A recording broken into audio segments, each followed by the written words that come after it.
In the age of the internet, booking a vacation is easier than ever. It is also, unfortunately, easier than ever for con artists to rip you off. Tonight, you're going to see an especially diabolical scam ruining people's dream vacations. It's something you need to be on the lookout for, and here's ABC's Rebecca Jarvis. I bet right about now you're dreaming of a beach vacation, or maybe even a family trip to a big city. This summer, lots of people will be ditching the fancy hotels for apartments, booking them through websites like Airbnb and VRBO. But watch out for vacation predators. Those online offers aren't always what they seem. That's what happened at this house in Lake Tahoe for our vacation predator case number 1. Fake ads online. I should have thought, wow, you know, at $400 a night, this house is amazing. How could that be? And I thought maybe we were lucky. Cherry McCaffrey booked this house in South Lake Tahoe last summer for her extended family, all 14 of them, through an ad on the rental website HomeAway.com. Kind of like a Bali style setup. Her cousin, Joyce, along with her husband and daughter, got there first. While Sherry was still on the road, they walked right in. It was totally unlocked. It's sprawling, big place. 4,000 square feet inside there, you know, like fully decked out. I felt like singing. I was so happy. There was just one problem. So I came home recently, and much to my surprise, there was a car here in my driveway. Sean, the owner, had not put his home up for rent. And I could see that there were people milling around in my house. I took a peek through the slats of this window here and recognized that we're total strangers in my house. I entered my house with some trepidation. All of a sudden, we saw a man come in. The little girl sort of screamed. I was kind of surprised. I didn't know who he was. I informed them that I was the owner of the house.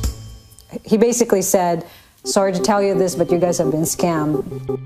Over the last 2 weeks, I have confirmed episodes with various groups, families, believing that they were renting my properties when indeed they'd been scammed. HomeAway.com claims less than 1 in 10,000 listings are fake, but confirms there were 10 other travelers who thought they had rented Sean's house through fraudulent listings seen on their websites. Authorities are still looking for the cybercriminal who did it. Chris Elliott, author and traveler advocate, says he's seen countless cases just like these. And how much money are we talking about here?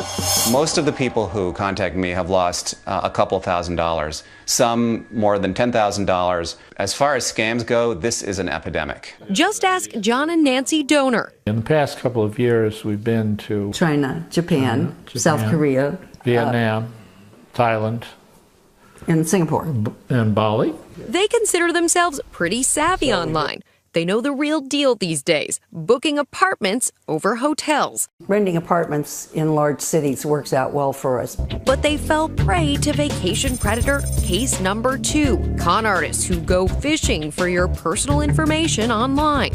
John and Nancy turned to vacation rental site VRBO, and after clicking on several properties, a great deal landed right in their inbox. Free laundry service, airport transfers, even a 20% discount. Just one catch. John had to wire the money to the UK. I did investigate a little bit, look on the web. I didn't find anything. He accepted the deal, even got a thank you email with the rental agreement. But then the website disappeared from the internet. It was supposed to be, we will, as soon as we get the money, we will send you the further details about the rental. That didn't show up. And then I began to say, well, gee, what's going on here? They had been scammed. And here's how it works. A scammer is waiting to intercept email addresses and contacts people directly, in many cases offering properties for rent without the real owners ever even knowing.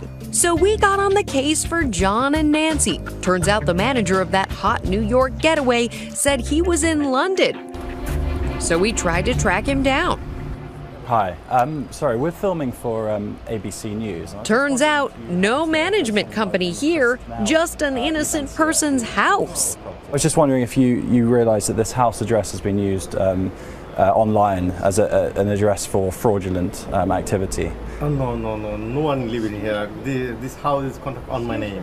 We traced the apartment from John and Nancy's scam artist to a legitimate listing right inside this New York City apartment building. The owner declined to speak to us on camera, but told us people have literally shown up on their doorstep, not realizing they've been scammed. But there are things you can do to protect yourself. First, never ever wire money. Use a credit card or PayPal instead. Verify who's on the other end of that rental agreement simply by calling. Most legit listings will provide you with a phone number. Try to use in-house systems that are more secure. Don't answer anything that comes out of unusual channels. And reverse Google search. Take the image of that vacation rental and run it through Google Images. If it comes up on multiple sites, renter beware. You have to remember that hundreds of thousands of people use these sites every day without any kind of an incident. But use them in an intelligent way. 1 bedroom, 1 bath, large vacation in the hip East Village. Hip, okay. As for the donors, it hasn't stopped them from booking their next dream vacation online. We rented an apartment for the time that we wanted to go. In the future, my basic smell test is going to be much more stringent than it is now. Paranoid. But it was good enough to get by us this time. For Nightline, I'm Rebecca Jarvis, ABC News, New York.